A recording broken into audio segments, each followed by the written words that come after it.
Magandang araw po sa inyong lahat. Bianca de Vera, may bagong ipinakilala. Dustin Yu, may bagong kinabisihan. Ngayon, alamin po natin lahat yan dito sa ating video. Napakaganda nga pong balita para kay Bianca de Vera dahil paparating na po ang Kapaskuhan. At dahil po dyan ay paparating na rin po ang opportunity na siya po ay mapanood po sa isang pelikula. At ngayon, ipinapakilala po o nagbibigay po ng hint si Bianca de Vera patungkol po dito sa naturang pelikula niya kasama si Dustin Yu at Will Ashley, at ang magiging pangalan niya pala dito ay si Sabana Aquino.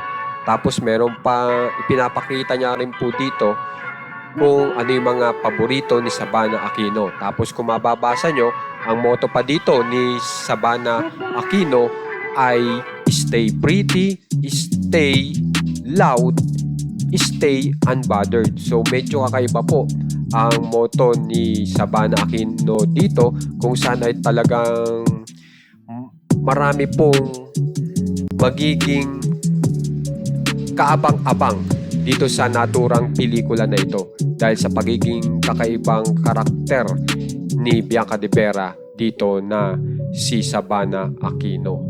At pagkatapos po nga niyan ay ito po ang ginawa ni Bianca de Vera, kung saan ay nagkaroon po siya ng photoshoot.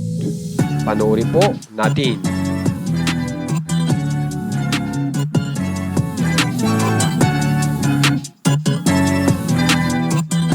Yan.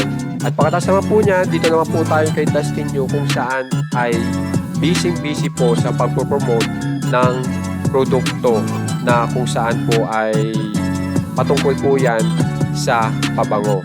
Kaya kaabang-abang nga po ang mangyayari po dito sa December. Kaya naman po, kung gusto nyo po ma-update sa mga famous celebs ng Pinas, subscribe na po kayo sa ating channel na Juan Katawa. Maraming salamat po.